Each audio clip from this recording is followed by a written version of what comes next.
My name is Jane Todd, and I live in Edmonton, Alberta. And I've just been interviewed and I don't know how it's going to go, but I hope it goes well.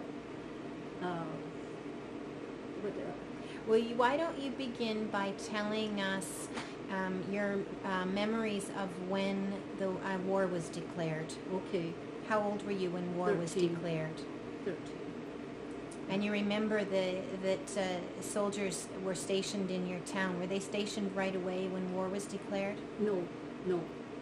The first thing when war was declared, I couldn't believe how everything went into action. My dad immediately left for France, just automatically. Right now he was gone. He volunteered. And everything got swinging into action. Blackout was implanted. People were asked to right away grow vegetables. I was amazed at how quickly they acted on everything when war was announced.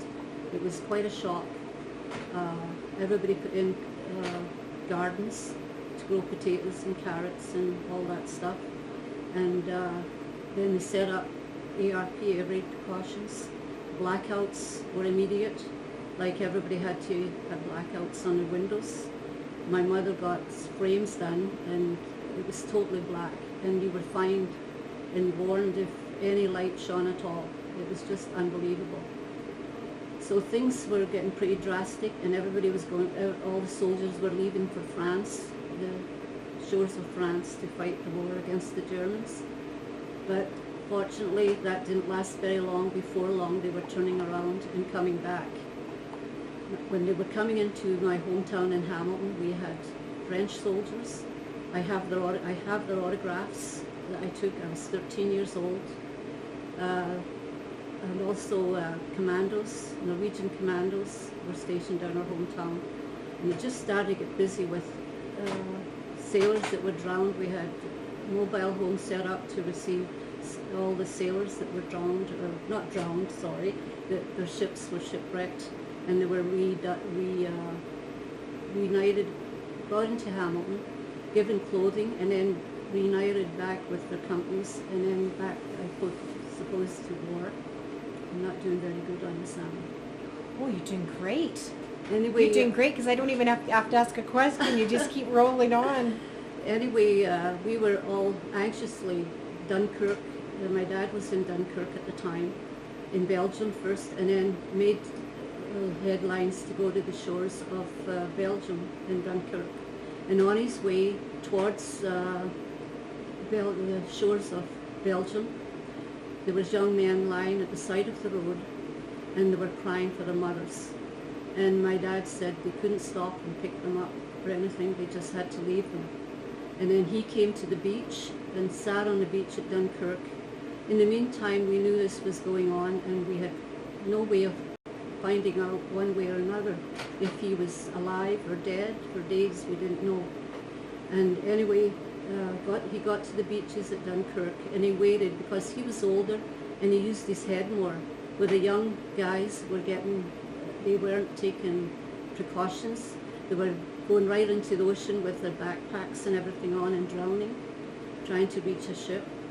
And the Germans were machine gunning the shores, and young men were standing on barrels trying to shoot down the German planes, which was impossible. They couldn't, and they were just being shot down. So my dad just used his head and took it easy till he was sure he could get on a ship. And he got on a ship and arrived safely home. When he got home, the whole of Britain was put on alert because we thought we were being invaded, and we were going to hear church bells if we were invaded. He came home the first time on his leave with a gun, and 6 rounds of ammunition was given to all the soldiers that went on leave. And also, if he hadn't come back, the only way we'd have found out would have been a telegram boy coming down the street on a bicycle to give us news that he was dead or alive. And when you saw the young guy coming down the street on a bicycle, he said, keep going, don't stop at my door. You must have been terribly frightened. It was frightening. So then it was just very sad because the town was loaded. In the meantime, the Norwegian commandos, my mum worked at a hotel, and this young Jewish girl, she was German Jew, and she had escaped out of Berlin. Her name was Ruth Adler, and her father owned a big restaurant, and it's well known, Adler's Cafe in Berlin. And she was staying at the hotel, and my mum said, "Why don't you come home and stay with us?" So she came and stayed with us while her boyfriend was training around Hamilton with the Norwegian commandos. And eventually she left, but she was a lovely lady and taught me to say "Ich liebe dich" in German, which means "I love you." So it was quite an experience. And then that's when I went downtown. I was about 13, and I got autographs of the French soldiers, and they were saying "I love you" and all this, and wrote things. I don't know what they wrote in my diary, but I have the diary somewhere. I've got to find it. So from there on, I was working in a factory at the time. I left school. I was working in a factory. Is that what everybody did? You had to drop whatever you were doing and help with the war effort? Pretty well. I didn't have to leave school. In fact, I left school before I should have. But I thought, I'm going to get a job, and I got a job in a factory. And the truant officer came and picked me up and made me go back to school. But when at school, I was one of the older girls, so we had to take the younger children, and we were all assigned to a house in the vicinity of the school. And if an air raid happened, I would take these younger children, escort them to this house that we were assigned to be safe, rather than a bomb hitting school and killing a whole bunch of children. That was what we had to do. And I was talking about my dad when he came back from Dunkirk, and he came home with, as I said, the rifle and 6 rounds of ammunition. Well, he went AWOL. He wouldn't go back. He didn't want to go back. After his experience at Dunkirk? Yeah, so the police came to the door looking for him, and my mum said he's not here. So they took my mum's word because they knew her. But he was hiding. And anyway, a few days later, he went to his mother's house and hid there. He just didn't want to go back. So they finally came. How old was your dad at the time? Well, I was 13, and he would be maybe 40, around 40, 39, 40 years old. Yeah. And anyway, they took him to Berlin prison, which is in Glasgow. And we went in to visit him. And he came out and he had to stand at attention, and everything had to be just so, And my mum was so angry the way they were treating him. And she says, at that time, my mum and I were with air raid precautions. And she says, we're going back and we're going to quit doing air raid precautions if they're going to treat your dad like this. But anyway, they shipped him back to England. And then from England, he went to North Africa. Your dad did, so Yeah. he wasn't able to stay away from the war? No, they shipped him to North Africa. Even though he was 40? Yes. And when they were shipping out, he wrote us a letter. And it was all, when you got it, it was all, what do you call it? Censored. Oh. And they cut all the stuff out when we got the letter. After the war, we asked my dad, what did you write in that letter? He said, I'm on a wee boat sailing down the Clyde. And anyway, when they were going out, they issued them with winter wear, like all winter parkas and stuff. And he said, I think I'm on my way to Canada. But later on, out in the journey, they started issuing them with summer shorts and summer clothing. So that's when we were going to North Africa.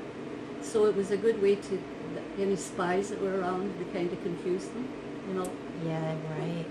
So from there on, as I said, we had all these Navy, Army and Air Force coming into Hamilton that were bombed, or their ships were wrecked. We had some of the British troops there too, English troops. And the one English fella, this was before the Loyal Eddies came in, they were going to Dieppe, and that was bad. Like I never seen them again. I don't know if they ever come back. But the one English young man fell in love with me. And anyway, when they were going out of Hamilton, his friend, a big guy, Big Charlie we called him, on a motorbike, he was a dispatch rider with the British Army, and he drove up to my door. They were on the move, and he drove up to my door to see if I wouldn't change my mind about this English fella. And my mum said, you know, England's a lot closer than Canada. But I was very true to my boyfriend in Italy. Tell me when you remember the Canadians first arriving into town. Oh, that was just before that's when we were winning the war, and they had landed, and the soldiers had in North Africa, and they were coming in from North Africa. And all at once, all these soldiers came, the Loyal Edmonton Regiment, Princess Patricia's, and the Calgary Highlanders. And the town... Or the Seaforth Highlanders. Seaforth Highlanders. Mm-hmm. The town was just wild. And they were stationed at the Hamilton Racecourse. And how my husband ever found the dance hall where I went to, I don't know. It's way up. Way out from the racecourse. He had to do quite a bit of walking to come up there. Did you meet him right away when they first arrived to town? Not right away. But I went to this dance one night. Did you go hoping to meet a soldier? No, I never even thought about it. It never even entered my mind. And I went to the dance hall, and it had been raining, and we used to paint our legs, with makeup. We painted our legs. And why did you paint your legs? To make them look like stockings, because we couldn't have coupons to buy stockings. Yeah. And so you painted your legs. With the seam and everything? Yeah. Sometimes I didn't do it with a seam. It was too hard to do. I just painted them to make them look like stockings. It was just like makeup, face makeup, and it colored your legs. And I remember it was raining that night, and I tiptoed all the way to the dance hall, not to splash my legs. Anyway, I got to the dance hall, and there's two soldiers coming in the door, and I'm putting on my dance shoes because we always took dance shoes. And this soldier comes in and he says, "Hi there, Dimples." And I'm standing, I look up at him, and I thought, oh God, he's so handsome. And anyway, he said, "I'm going to have a dance with you later." And I looked at him and I thought, I don't think so. I think you're just too handsome. How old were you then? 17. Oh, so 4 years had passed. Yeah. They were stationed in England all that time. Of course, 1943. Right. Yeah. And anyway, he came in and he did dance with me. We had a wonderful dancing. He was a good dancer, could jive and everything. It was wonderful. And then we were outside and he wanted to walk me home. And I said, "No, I'm sorry, you're drunk, and I don't go with people who drink." And that was going to be it. And anyway, I went home, didn't think of him anymore. And my sister went to the dance another time.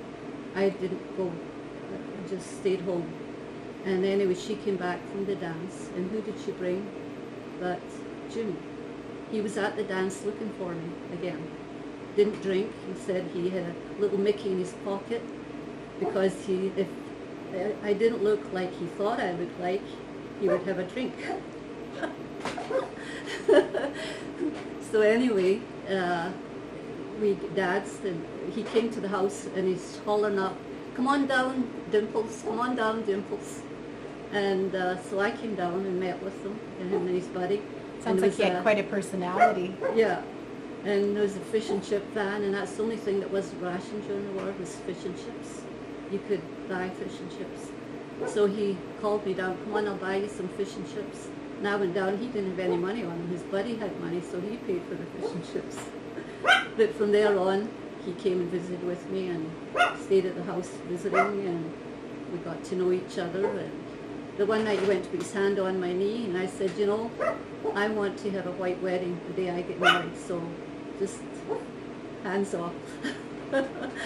And my mum, the one night he was staying, and he turned not staying, but he was visiting, and he turned the clock backwards so it wouldn't be too late. And anyway, my mum's hollering from the bedroom, "Jane, it's time Jimmy went home. It's time Jimmy went home." And then we had to leave. And then we kept seeing each other dancing and going to the movies, and then he went up to Inverary to train some more. And I think you left, Bill, he left for Italy on an advanced group. And the other... Do you remember Bill No, from I the don't. time? No, I don't. No, I would know, but I, at the time, he stayed there. I went to the dance party on my way to North Africa. Oh. But I was in the same regiment. Yeah. Yeah.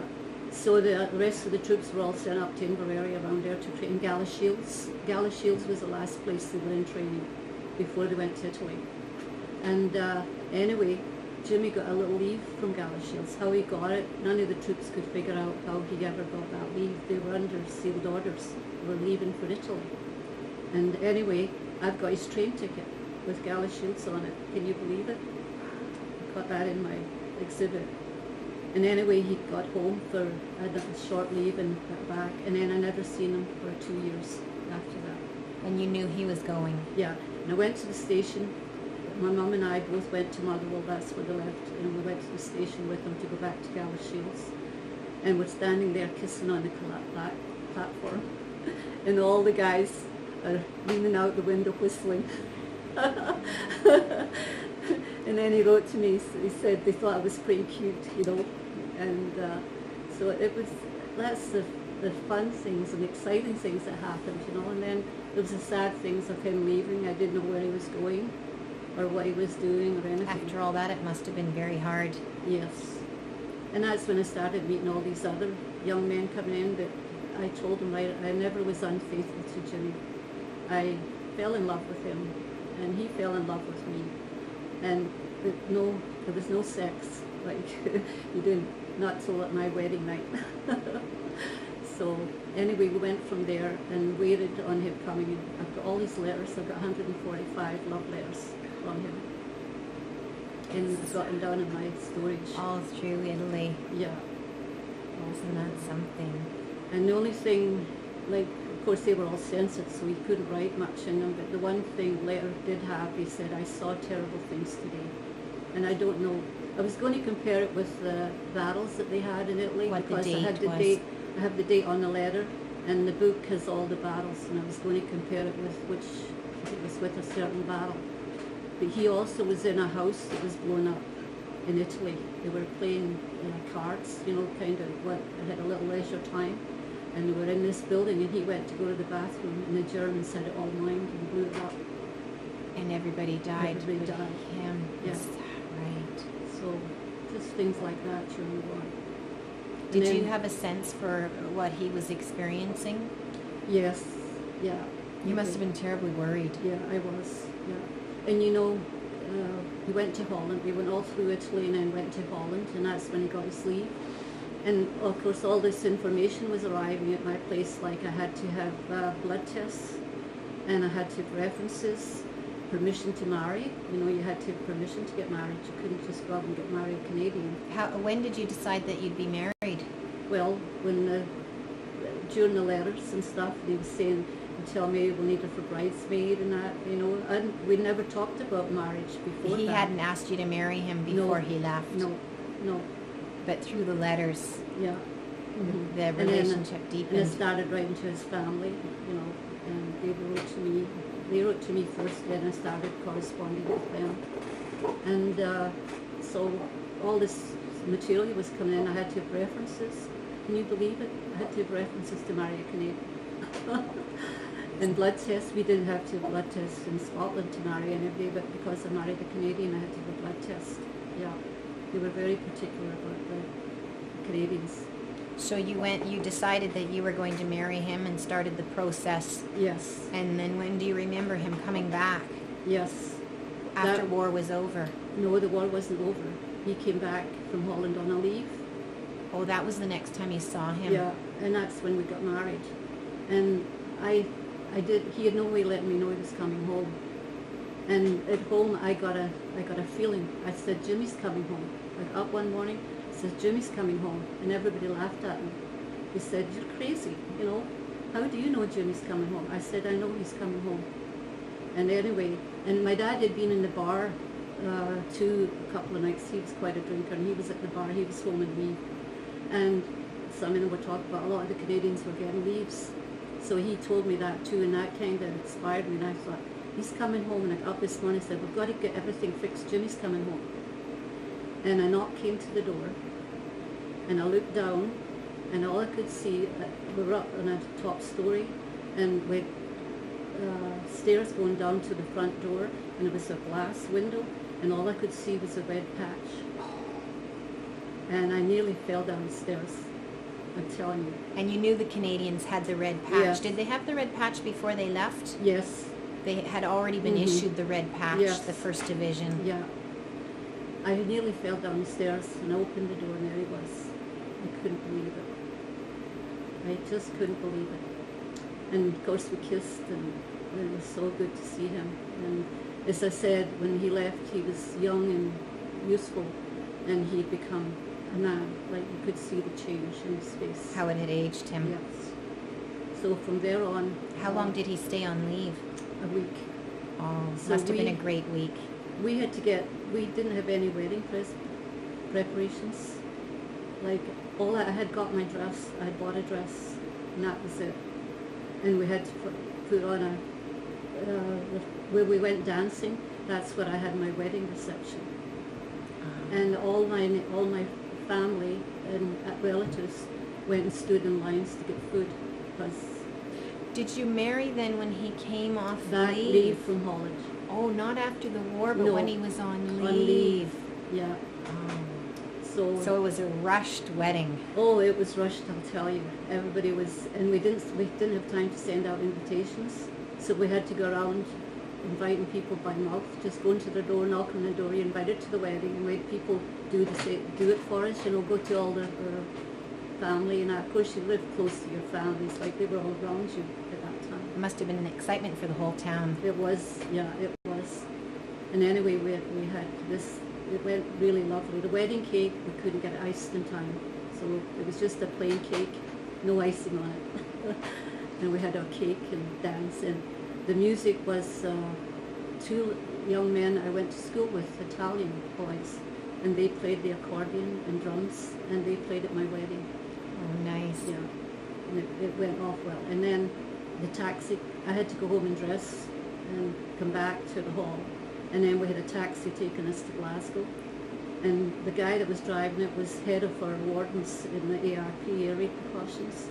And he said, I am absolutely honoured to drive you to your honeymoon. So we went to Glasgow and there was a big soccer match on between England and Scotland. Well, it was crazy to try and get a place to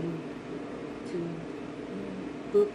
I even have, in my exhibit, I have the receipt of our hotel room on our wedding. Really? Yeah, got the receipt. And anyway, he took us, and Jimmy bought me a tartan rosette. That was for the Scottish teams, and I have that also, this tartan rosette that he bought me for the Scottish team against the English. And Who won? I can't remember. Oh, everybody's drunk then, we're all celebrating. But the saddest thing that happened on my honeymoon was we came downstairs the next morning and everybody was crying. And Roosevelt had just died. Yeah. And we come down there and everybody was really upset. They loved him. He was a great president. Yeah, they loved him. And I thought, how sad. That was the 12th, between the 11th and 12th of April, 1945. And then, when the war ended May 8th, 1945, it's too bad he hadn't lived to see the end of the war. Yeah. So Jimmy was shipped back he could go back to Holland. And after Holland, then all the guys were getting shipped back to Canada right away. And he asked if he could get a delayed ship to be delayed to come back to Canada. So they got him a job in England. Of course, they wouldn't put him in Scotland, a job. But anyway, to go back to England, and they put him in charge of operator at Pentworth, telephone operator at Pentworth in England. And he was on leave every other week, coming up to Scotland. And we didn't want a family before we came to Canada, but I got pregnant. And when the very last leave, I got pregnant. So I was quite happy, but anyway, we were hoping that we wouldn't get, and you didn't To make the journey easier. Journey. You knew you'd be moving to Canada. Yes, yeah. So we didn't plan on a family, but it happened, and that was okay. It turned out all right. You had mentioned that it was your husband who decided that he wanted to raise the family in Canada. Yes, my mum said, why don't you stay in Scotland? And we talked about it, and I said, what do you think? We could stay in Scotland, or do you want to go back to Canada? And he said, I think Canada would be the best place for if we had a family to get educated. And it was true, My daughter became a lawyer, My daughter's a registered nurse. My son is a building, what do you call it? He works building buildings, you know, like, what do you call it? They're like project manager in big building sites in Las Vegas, all over. He's been in Egypt and all over. Then my daughter, she went to Concordia College and she's done well. She does books and secretarial work. So I'm very happy with what happened to my family. I don't think I would have had a chance if I lived in Scotland to send a child to university in Glasgow. I did after I came to Canada, and she was getting up to the age of graduating. I went over to Scotland and went to the university. They would have paid for her education over there. And I went to the university and met the dean, a lady, I have it somewhere, her name, and she said, you know, it's hard for a child to come all that way and get homesick.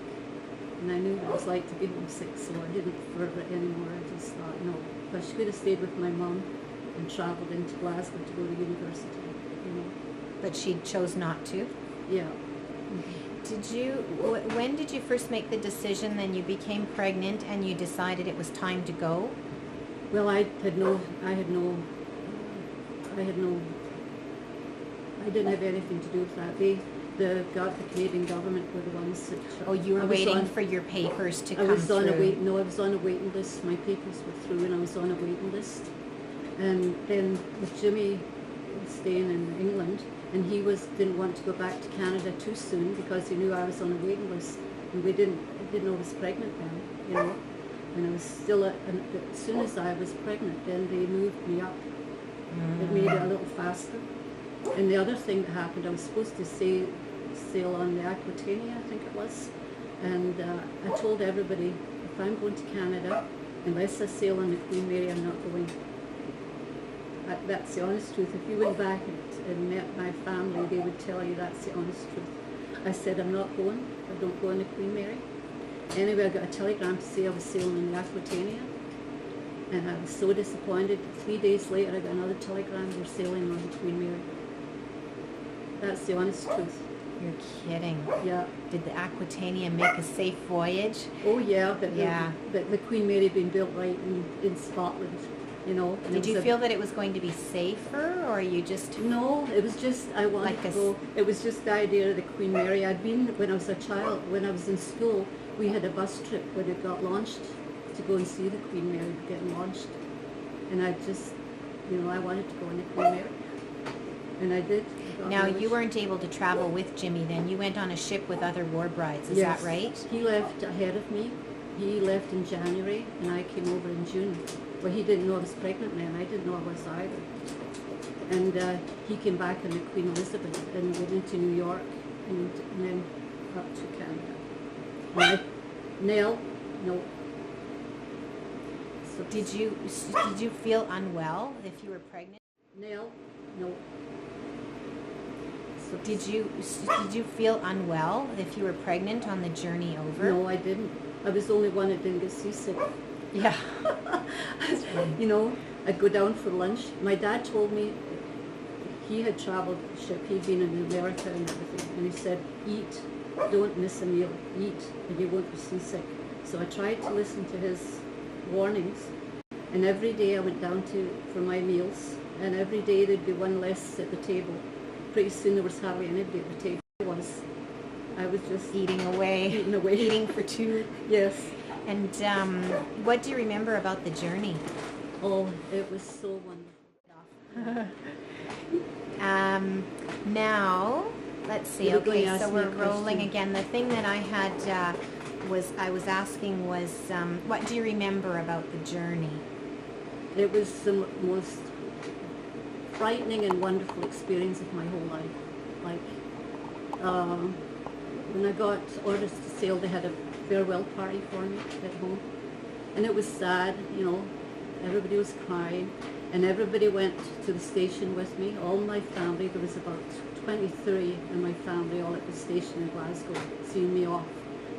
And they locked the doors after we got in the train. I think thought we might jump back out again. And we're sitting, and I was luckily the girl down the street was a war bride, and she was on the same, we were on the same ship and everything, and traveling together, and so that helped a bit. But when the train left Glasgow, I thought, what am I doing? You know, what am I doing? And she started to cry, and then I'd start to cry, and then she'd cry, and we comforted each other all the way to London by train. We got to London, and they housed us at one of the Canadian hostels that they had in London, and of course the big victory parade was on, you know, the big VJ victory parade. Yeah. So they housed us there, and then we were on our own to do whatever we wanted to do. And I had a friend in the army, a girlfriend down in London. She was with the London Times. She was a news reporter, but was in the army, the Arts, and she was stationed at Dover with combined operations. And she knew what every ship was, and she knew what ship Jimmy was on and everything, but she couldn't tell me. You know, she couldn't tell me. But anyway, she met me in London and took me sightseeing to the Buckingham Palace, which I'd seen before, but we went sightseeing. And then the parade, I saw all the generals, Eisenhower, de Gaulle, all of them were in the parade. Like, it was absolute Montgomery. It's all the generals that were in the war. And it was absolute, saw the king and queen and the two princesses. And it was absolutely amazing. So after that, What a day. it was, and then we went back to our hotel, and then they took us by train to Southampton. And that's where they put us in by alphabet, and I was all by myself in this alphabet thing. And the young man came down to escort me up to my cabin. And I just wondered what I was doing here. And I looked up at that ship, and I thought, oh my God, I can't believe it's so huge, you know. And they went in the bottom, and then you went an elevator up to your floor where you were supposed to get off. And he kept talking to me, and I couldn't answer him. I was so emotionally, I was nodding my head, yes. He'd ask me something, I'd say no, or whatever. Couldn't talk. I was just absolutely ready to sit down and have a good cry. And then I saw it Did with you a nice cry the whole way across the ocean? off and on, yeah. And then we got in with other girls, like there was an American girl right on in our flat. And we had nice accommodations, like the beds were nice and everything. We had lovely accommodations. And then we had concerts every night, and we'd sing the songs, my breakfast lies over the ocean, my supper lies over the sea. And then, you know, it was quite, and then they'd entertain us. There was one Belgian girl who was doing the acrobats with the, you know, the things, throwing them up in the air, and some beautiful singers that sung opera, Belgian girls that sang opera. And I was in with the Dutch girl and an American girl in their cabin. And the other girl I came with, she was in a cabin down a little further, and she was sick all the way over on the ship. But there was the food, oh, it was unbelievable. It was just unbelievable. I couldn't believe it. Well, that letter I wrote to my mum, I don't know if I should read it, maybe not. But anyway, it was, wrote and told my mum all the wonderful things. And you know, in those days we used the word swell, everything was swell. And that's a word that they don't use anymore in the alphabet or whatever. But everything was so swell and so wonderful. What do you remember about landing? All we got into, and when we left Clydebank, they played Will You Know Come Back Again, and that was a tearjerker. And we arrived in Halifax. At Pier 21. Pier 21, and the band greeted us there. Here comes the brides. Yeah, big brass band on the platform playing Here Comes the Brides. And then we got off, and every one of us had an escort, a young soldier. If a mother had children, she had a soldier for each child. And they either carried them or took them by the hand and led them into the big place where all the luggage was, Pier 21. And you picked out your trunks, and then he took them and put them on a cart. And away we went, and he put us on the train. And coming across Canada, like the black porters were absolutely wonderful to us. They were all black porters, and they were just wonderful. They would have done anything for you, and they were so nice. And So when you first arrived, you found everybody to be very welcoming. oh yes, very welcome. We were made very welcome, that's for sure. the Red Cross was there, the Salvation Army, they had tea and, things like that. When we got on the train, the black porters just took over. They made us feel, they were so nice. I'll never forget them. They were just so good. And it was a Canadian Pacific train, Canadian of course. Pacific train, yeah. And coming across Canada, I was on a bug. And I kept looking out the window and all I saw was trees and lakes and trees and lakes, trees and lakes. It was just so boring and you wanted Isolated. to get isolated. You wanted to get there. And when you think Canada's only now reached its 141st birthday, Canada wasn't very old. Like 60 years for Alberta, right? Pretty well. Like 100 years for Alberta. And You were coming to the new frontier. the new frontier, And when I come to Edmonton, the whole of Edmonton was on one street. Like all the stores were on 101st Street. The Army, Navy, Zellers, all of that. So anyway, I could hardly wait to get to Edmonton. It was so... That was your first stop, Edmonton? Or did you We stop stopped along the way? No, we stopped along the way and Warbrise got off, and I was going to talk about that too. When we got to Winnipeg, the ladies were waiting for us in the community, and they come on with fruit, baskets of fruit to give us fruit, and a lot of the fruit we'd never seen, like peaches and bananas and oranges. We hadn't had any. Like the young children got it. Like if there was oranges, the children got it at home. And they welcomed. I've still got the card from Winnipeg too, welcoming us. I kept all this stuff. Yeah, I've got it in my exhibit. And anyway, went on from there. And when you stopped at each stations where Warbrise were in off, the children were running around and they were getting dirty and messy. But when they stopped off that train, they looked like they were $1 million. They looked like models. The mothers had put their outfits aside for them to step off the train. In her shader outfit, and you should have seen them stepping off that train. They were just lovely. Yeah, it was quite. And all the dads were there waiting? Yes, all the families waiting. So now your end of the line for you was Edmonton. Edmonton, yeah. Anyway, when we come to Edmonton, and I got off the train, and my husband came right from behind me and picked me up. And his family were there. Now we stayed in Edmonton for a few days at a hotel on 101st Street. I can't remember the name of it. It was on 101st Street. But then, near the railway. I don't know what the name of the hotel was. That's one thing I can't remember. And anyway, we stayed. His family. The Ritz. Eh? The Ritz. The Ritz. Was it the Ritz? Yeah, the Ritz. And anyway, his family. I met all his family, and they were very welcoming. And the next morning he took me for lunch. We missed breakfast, of course. We went for lunch and we went into one of these, it was on 100 Jasper Avenue, and it was one of those little, where you get in, what they call them, all the seats along the counter. It was just a kind of A bar, up at the bar? no, it wasn't a bar. I can't, But anyway, he ordered me a steak. a diner. A diner, it was a diner. And he ordered me a steak, and they brought this plate out with this big steak on it. And I looked at it, and oh my God, that would feed the whole family. I couldn't eat it all. And then I went shopping. I went to the Hudson Bay, and I bought the first thing I bought in Canada was a tube of lipstick. And I got it, and it had to be Max Factor, because in Scotland, I just imagine Max Factor, it's all what the movies are about and the whole bit. And I had to have a Max Factor lipstick. So you indulged yourself when you got off from your long journey. Yes, and that's the first thing I bought was a tube of lipstick. And I didn't wear lipstick or anything during the whole war. My mum wouldn't let me. She said, you don't need it. I never wore makeup. But when I come to Canada, I got myself a lipstick.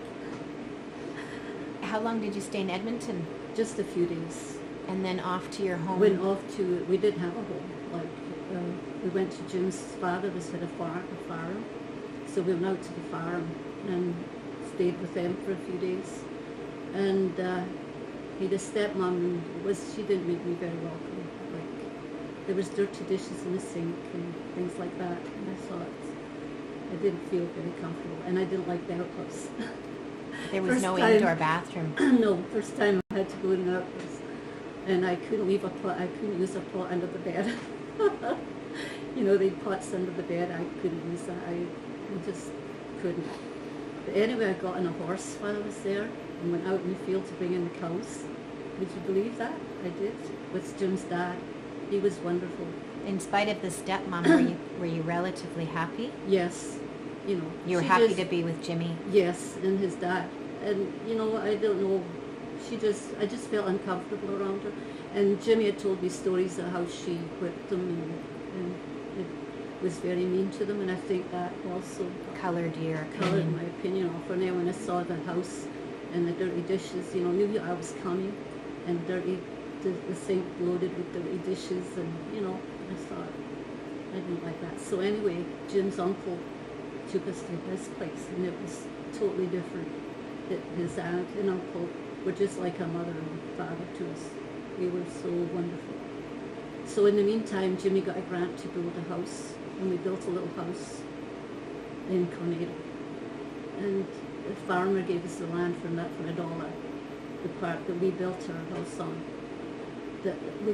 Jimmy worked for the railway then, and that was a very difficult job. It was doing the tie. You can't get any harder work than that. What is it, doing ties, Bill? He was a Ties. railroad builder. Yeah, Building building ties. ties on the railroad. That's one of the worst jobs you could have. It's very bad, and he'd walk to work, and it was about 4 miles every night and morning. And there I was in a new little house. We'd got furniture from Crescent Furniture in Edmonton, and I've got the receipt of that too.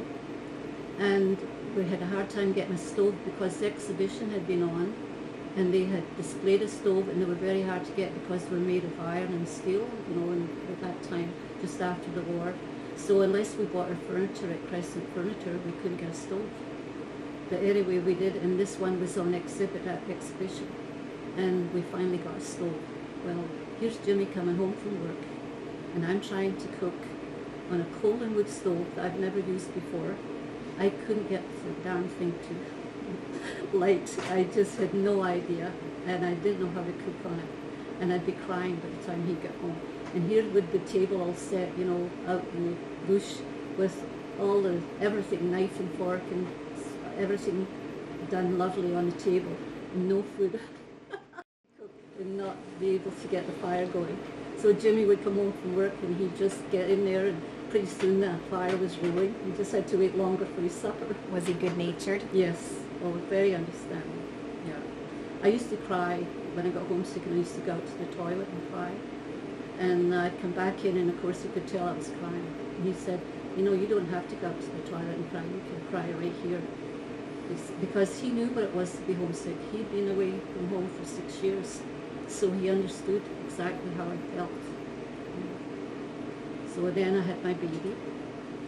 And Did you have the baby at home, or were there hospitals? no, I went into Edmonton. First of all, I had to go to the best clinic in Edmonton, the Baker Clinic. And I had a Dr. McLennan, and he was absolutely wonderful doctor. And anyway, I had to board in there, and I had this girl from Hamilton who was a war bride that lived over in the south end of the city, and she got me boarding with a guy from Loyal Edmonton Regiment who lived next door, and it was a Mrs. Riepel. She was a French lady, and she had 3 or 4 children, and I think her husband was a fireman. Anyway, I boarded with her before my daughter was born, and I had to go to the big clinic and back and forth. And I went in the tram car, that tram car that they're advertising now that only goes on Klondike days, that one. Oh, isn't that Yeah. something? And sometimes I used to take Mrs. Riepel's kids and go with them on the tram and things, and I'd help them with the dishes and stuff. They had to do chores, and I'd help them. And So you started to develop your community. oh yes, yeah. And Mrs. Riepel was wonderful to me. And anyway, they come in one night, and she always came in to check on me. I had my own bedroom. And she says, "How are you tonight?" And I said, "Oh no, I was having cramps." And of course, I didn't have a clue about having a baby, And she sat with me to see how bad the cramps were and stuff. And she says, "Oh, I think we better go." So I got a taxi and took her and I both over to the Loyal Edmonton, and then paid for her taxi to go back. And then I was all alone, and that was very difficult. I'm alone at a hospital, not one relative close. like. And anyway, the nurses were trying to cheer me up. They said, how about singing us a wee Scottish song? And they said, we've got a shy one, we've got a shy one. And anyway, Dr. McLennan came in, I had my baby, and like Jimmy didn't see her till afterwards, and then he came in. I guess the fathers weren't allowed to go in before that, were Well, they? he wasn't even there, he was working, he couldn't get away, so I was all alone. And then he came in, we took the bus home with a new baby. Yes. To Cornado, yeah. And then his cousin came and helped me, show me what to do with the baby. I hadn't a clue what to do with a new baby, but I soon learned. Like you have almost instincts, you know. You almost, they're kind of in you. You just automatically know how to take care of the baby. So you became pretty good at farm life, I guess. Oh yes. Well, weren't in that house very long when Jimmy's dad died. In fact, I was in with my second child. I was 2 years later, and my second son was on his way, and I was in at the Baker Clinic, and I'd taken the bus in, and Jimmy showed up at the Baker Clinic with his uncle at the Baker Clinic, and he said, took me home, and told me about his dad dying. I took that very hard. And anyway, after that, Jimmy applied for that job because he had been with his dad in the elevator a lot and knew how to run an elevator. So he applied to the Wheatpro and he got the job. So we had moved to Bonnecourt. And of course, we had no house. We lived in the place where the visitors used to go. That's where we lived. It was all. With your two babies. Well, yeah, two babies. No, one married. Oh, and anyway, one's still on the way. Yeah. And anyway, it was, what do you call them? It's the train station. Like a halfway house or something? No, it was where the people stopped. Waiting room, kind of, a waiting room. Anyway, we set up house there temporarily. It was really tough. And it was on the railway. And then our house was still over at Cornado. And here we're in Bonnecourt. So the neighbour across the street, I'll never forget him, he came over and he says, you've got to move that house here. So he was a kind of constructor, and he voluntarily came over and they dug a ditch for the house to get and put cement in, and we moved our house over to Bonnecourt. So that was kind of nice. We got back in our house, and then Jimmy got moved again. So we ended up selling our house. And after that, we didn't have very nice places to live in. I lived in a lean-to. In a lean-to? A lean-to. Can you imagine what a lean-to is like when my mum came? I was just that was my next question. How did your mum do when she came to see you in your new life? Well, that's when I lived, by that time I was in Ortona. Jimmy was running the elevator there, and we were living in a log house. And the guy came and told him, he started pulling the house down around us. And Jimmy was down in Fedora. He was running the elevator there. No, at Bonnecourt. Just a minute, I'm getting my things at Bonnecourt.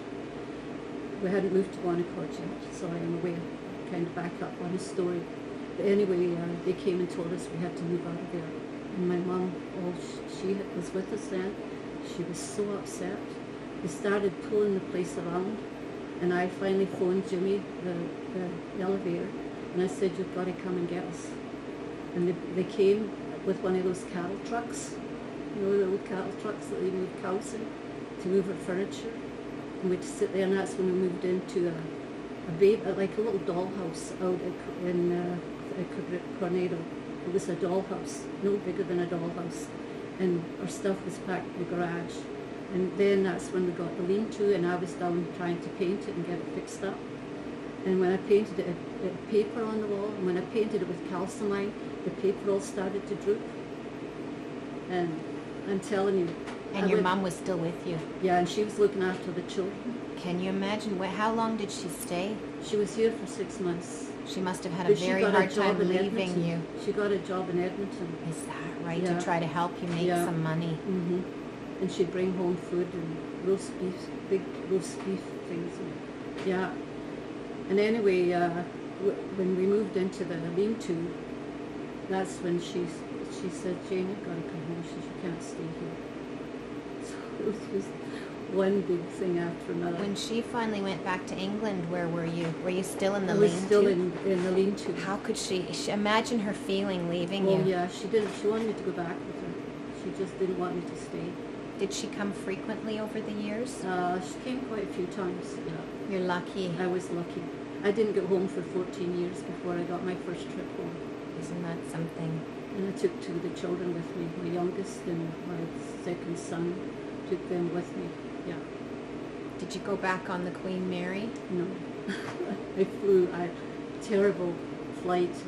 I said to Jimmy, I'd like to go home. Like, I just wanted to go home so bad. You were still homesick after 14 years. Yes. Mm-hmm. And so he started arranging for me to get a ticket and get me home. And I left, come to Edmonton, and my youngest daughter's godmother lived there, so we stayed with her. And they called us when they were ready at the airport, and it was out at the municipal, the one downtown. What was it, the municipal one? Supposed to leave from there, and we went out to the airport, and something went haywire, and we had to go back to her place and wait for another call. We took out to Namao to leave from there, from the big plane there. I don't know what happened. Went there, and then on the way over, so our flight was delayed by hours and hours and hours. And it flew to Holland, like to Amsterdam, London, Scotland. So we went to Amsterdam, and the stewardesses were absolutely wonderful and helped us with the child and came out and met us. It was raining with umbrellas. And anyway, so my two children were with me, and they helped me a lot with the children. Must have been nice to be home again. Well, I wasn't home quite yet. Ah. We went then from Amsterdam, we went to London, and they put us in a hotel overnight. And we got to the hotel, and all the lights were out. It was a light failure. And this lady, I'm sure she was a very rich lady, and I think she was sun-kissed oranges. And she was kind of keeping an eye on me and looking after me. And I had the two children, and we were all so tired. And she finally got the clerk, and she said, "Can't you get these children to bed? Can't you make it?" So the guy went and got a flashlight and took me up to my room, and I got the kids to bed and got to bed. And in the morning, they were hollering for breakfast, and the kids were still sleeping. She says, "You tell them to leave the kids sleeping, and you come down and have breakfast." So they looked after them while they were sleeping. I went down and had breakfast. And then we went to London Airport. And by the time I got to London Airport, there was a message waiting for me. "Oh, Mrs. Todd, please come to this message." And it was my mum in Scotland, and she was mad at me. They had a big party, and I didn't turn up. Oh no. For a welcome home party. And, Aww. and she Did they was have up- another one when you got there? Yes. But she couldn't understand why I was delayed and everything, and so I talked to my brother-in-law, and he understood and explained it to my mum. So when we got to Prestwick Airport, we're waiting for somebody to come and pick us up, and all at once they come. And here's Bonnie. I had on beautiful white tights and a little lovely tweed coat and everything, and she's going down the stairs, and they're getting blacker and blacker, and I was like, oh my goodness. Finally they came, and we all went home, and that was my first trip home. It was so nice to get home. I've just got a few minutes left before the tape runs out. Oh, sorry. No, absolutely, it's great. I just wanted to ask you, in the end, did you ever have any regrets? Were there ever any times when you'd wished that you hadn't done it? No. You were. It probably helps to have a good relationship. Yes, yeah. Not No. everybody felt that way. No, I can't regret anything. I wouldn't have gone back. Even today, I wouldn't go back and live there. I might go back one more time for a holiday. I don't know. Depends on my health. When you arrived back the first time, when you left again, did you feel it was the right thing to do? Yes, yeah. Mm-hmm. You were looking forward to getting back home to see Yes. Jimmy and. Yeah. You should have seen us going through customs when we got into Canada. That's the story. It was so funny. My little daughter took the bag with all my stuff, and she saw her dad. They kept us back on the plane because they had to check if we had injections for what was going around at that time. And for diphtheria? No, not diphtheria. I can't think, but we had to have inoculation. And anyway, she saw her dad, and she wasn't going through customs or anything. She saw her dad, and she was heading for her dad. And that was it. And then we got in the car to go home, and Jimmy got lost in the going home to we were living in Athabasca at that time, and he got lost, and we finally made it home. And Your conditions were better, I am assuming, as life went yes, on? it was. We were in a big pool house in Athabasca. We lived there 18 years. That was the most solid place. Up till then, we had moved nearly every couple of years. It was terrible. And I loved Athabasca. It was a beautiful place to live. I golfed and crowed. And So by that time you'd really settled in. yes, yeah. Ah, And Bonnie, like, on her birthday, she had a two-year-old birthday in Scotland, and when I brought her birthday cake to blow out the candles, she started to cry. She was even homesick. is that She right? put her face in the couch, and she wouldn't blow up. She was crying, and she missed. And if you'd have seen her going through customs, Waiting for her daddy. and just lovely. Um, Yeah, and all, of course, it was close to Christmas, and I had bought them all their presents, and guess what? They lost my luggage. Did you ever find it? Yes, yeah. Okay, well, I'm at the end of my tape. Thank you very much.